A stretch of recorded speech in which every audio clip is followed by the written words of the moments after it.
Assalamualaikum warahmatullahi wabarakatuh.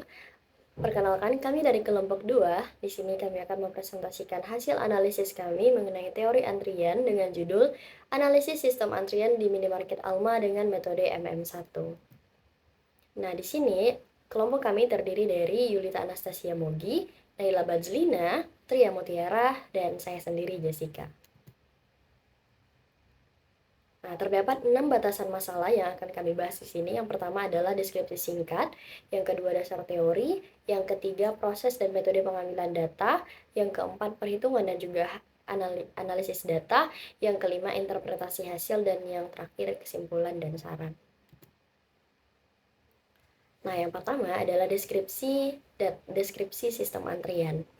Nah, sistem antrian yang kami amati adalah antrian pelanggan di kasir Alma, di mana Alma ini merupakan sebuah minimarket yang berada di Jalan Sepakat 2. Nah, minimarket ini terdiri dari 3 kasir aktif dengan disiplin pelayanan first come first serve atau FCFS.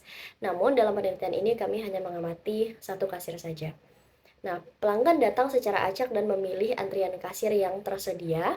Lalu pada kasir 1, pelanggan dilayani oleh satu server dan waktu kedatangan dan juga waktu pelayanan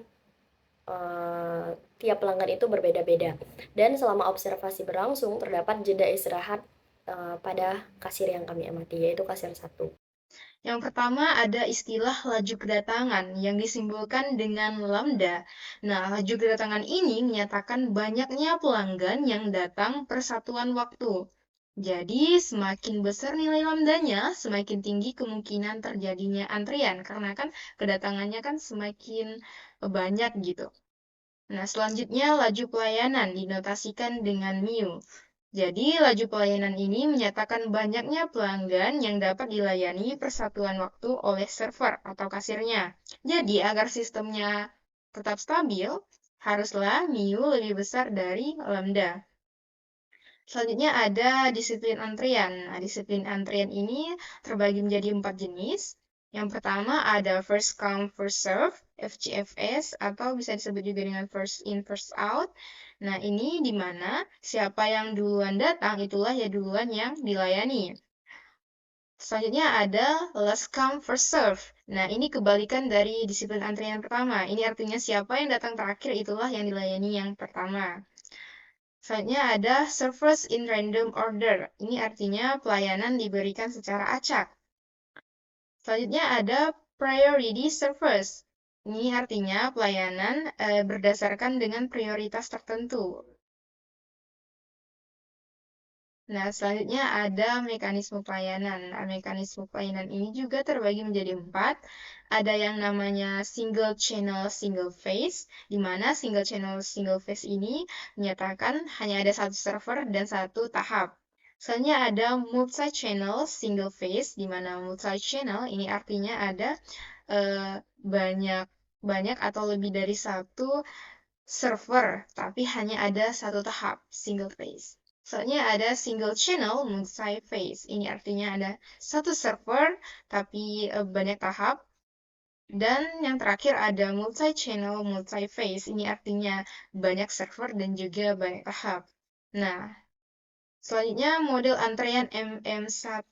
Nah, di mana model antrean MM1 ini banyaknya kedatangan pelanggan ini berdistribusi Poisson. Juga waktu pelayanan ini berdistribusi eksponensial. Nah, servernya ini hanya ada satu. Tingkat utilisasi atau RO ini adalah tingkat kesibukan servernya, seberapa sibuk dia, yaitu nilainya itu lambda per mu. Yang tadi sistem akan stabil jika nilai rho-nya kurang dari 1 dan tidak stabil jika rho-nya lebih dari sama dengan 1. Artinya, jika dia tidak stabil, maka antrian ini bisa sampai tak hingga banyaknya antrian. Nah, rata-rata jumlah pelanggan dalam sistem ini dinotasikan dengan L. Selanjutnya, rata-rata jumlah pelanggan dalam antrian dinotasikan dengan LQ. Bedanya apa? Dalam sistem ini artinya dalam rata-rata pelanggan dalam antrian dan yang sedang dilayani. Kalau yang antrian hanya ada rata-rata pelanggan dalam antrian saja yang dihitung. Kalau Rata-rata waktu seorang pelanggan berada dalam sistem dinotasikan dengan W. Selanjutnya ada rata-rata waktu tunggu dalam antrian sebelum dilayani. Yang ketiga adalah proses pengambilan data. Di dalam proses pengambilan dan metode pengambilan data ini terdapat 4 poin pokok pembahasan. Yang pertama adalah jenis dan objek penelitian. Nah, penelitian ini dilakukan secara langsung ke lapangan yang bertujuan untuk mengetahui bagaimana antrian di kasir minimarket Alma yang terjadi setiap harinya. Dan objek penelitian yang diamati di sini adalah pelanggan yang datang berbelanja dan juga melakukan pembayaran di kasir. Lalu yang kedua adalah teknik pengambilan sampel. Nah, teknik pengambilan sampel di sini dilakukan dengan cara incident sampling, yaitu mencatat siapa saja sih pelanggan yang kebetulan datang dan bertransaksi saat penelitian ini berlangsung. Lalu yang ketiga adalah prosedur pengumpulan data. Nah, pengumpulan data ini kami lakukan dalam 3 hari yang berbeda, yaitu hari Kamis, Jumat, dan Sabtu. Dan dengan waktu yang berbeda-beda pula. Nah, di sini ada beberapa hal yang kami catat. Yang pertama adalah waktu kedatangan pelanggan. Yang kedua adalah waktu pelanggan mulai dilayani dan selesai dilayani oleh kasir. Yang ketiga adalah waktu tunggu sebelum pelanggan dilayani oleh kasir. Yang keempat adalah panjang antrian. Yang kelima adalah waktu pelanggan dilayani oleh kasir. Yang kelima adalah, dan yang terakhir adalah kondisi khusus seperti misalnya kasirnya tutup atau kasirnya meninggalkan loket, dan juga pelanggan yang menyerobot antrian. Yang keempat adalah langkah analisis data. Nah, terdapat beberapa langkah-langkah dalam menganalisis data. Yang pertama adalah menghitung laju kedatangan berdasarkan waktu antar kedatangan pelanggan. Yang kedua adalah menghitung laju pelayanan berdasarkan berapa lama kasir melayani setiap pelanggan. Lalu yang ketiga adalah menghitung tingkat kesibukan kasir untuk melihat apakah antrian stabil atau tidak. Yang keempat adalah menghitung rata-rata pelanggan dalam sistem. Lalu yang kelima adalah menghitung rata-rata pelanggan dalam antrian. Yang keenam adalah menghitung rata-rata pelanggan menunggu dalam sistem. Dan yang terakhir adalah menghitung waktu rata-rata pelanggan menunggu dalam antrian.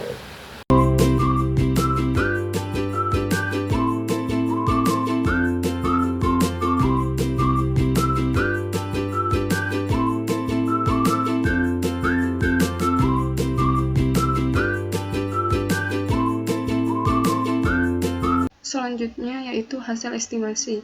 Yang pertama itu ada laju kedatangan. Nah, laju kedatangan atau lambda ini dihitung dengan menggunakan N per T. Diperolehlah laju kedatangan untuk hari pertama itu sebesar 1,29, hari kedua sebesar 1,15, dan hari ketiga sebesar 0,78. Nah, berdasarkan hasil perhitungannya diperoleh tingkat kedatangan pelanggan tertinggi itu terjadi pada hari pertama, dan tingkat kedatangan paling terendahnya itu terjadi pada hari kedua. Selanjutnya yaitu laju pelayanan. Nah, laju pelayanan ini digunakan untuk menghitung rata-rata kemampuan pelayan melayani pelanggan per menit. Nah, kemudian untuk menghitung laju pelayanan, kita menggunakan rumus mu sama dengan 1 per S bar, sehingga diperolehlah laju pelayanan untuk hari pertama sebesar 1,6, hari kedua 1,39, dan hari ketiga 1,58. Diperoleh tingkat pelayanan paling cepat itu pada hari pertama, dengan rata-rata pelayanan yaitu 1,6 menit per pelanggan. Nah, selanjutnya itu ada tingkat kesibukan atau utilitas. Di sini digunakan rumusnya yaitu lambda per mu. Diperoleh row pertama atau tingkat kesibukan hari pertama itu ada 0,81, hari kedua 0,56, dan hari ketiga 0,73. Nah, diperolehlah rata-rata tingkat kesibukannya itu ada 0,7.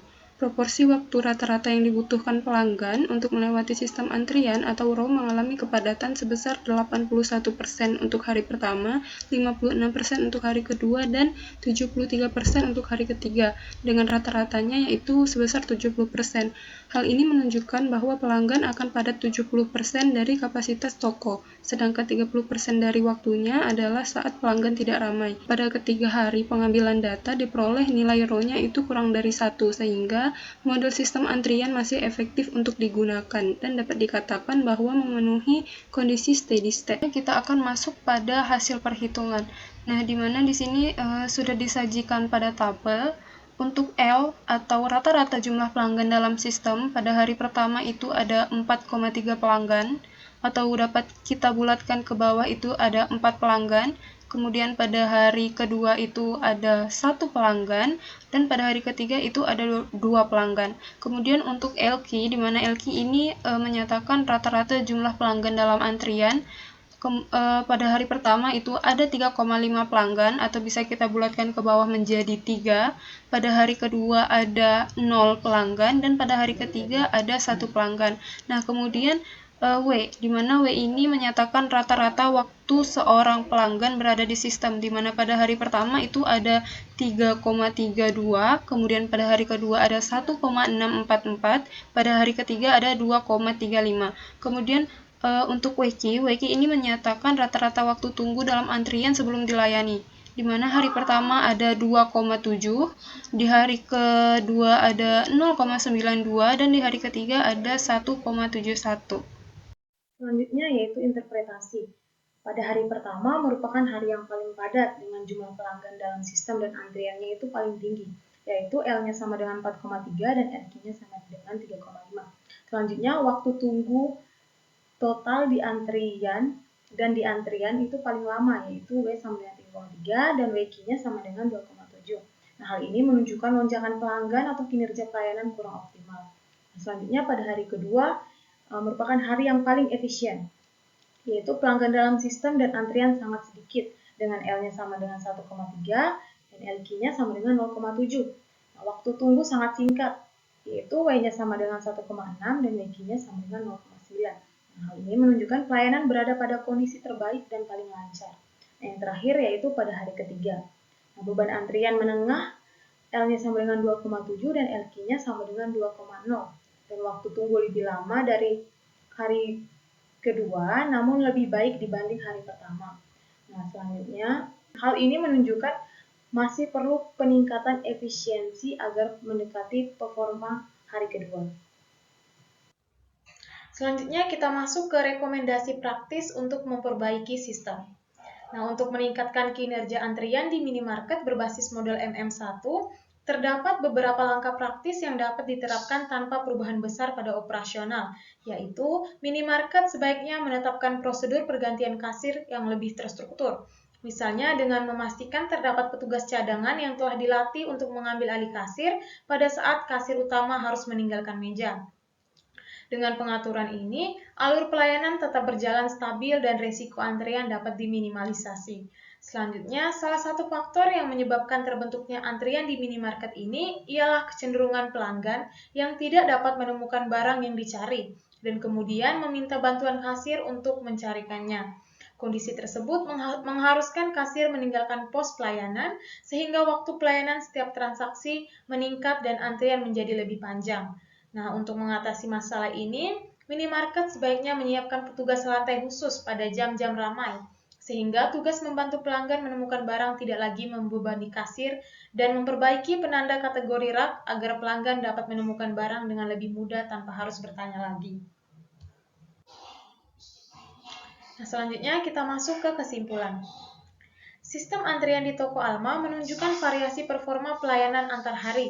Hari pertama memiliki beban antrian tertinggi dengan waktu tunggu yang paling lama, menandakan tingginya tingkat kedatangan atau kurang optimalnya pelayanan.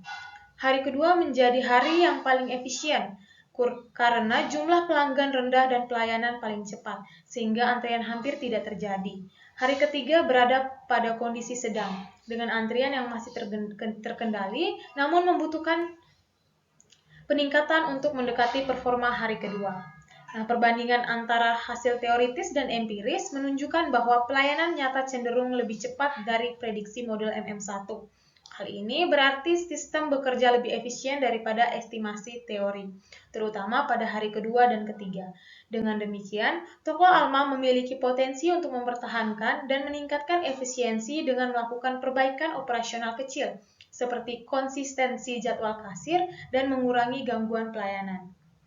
Nah, sekian presentasi dari kelompok kami ucapkan terima kasih.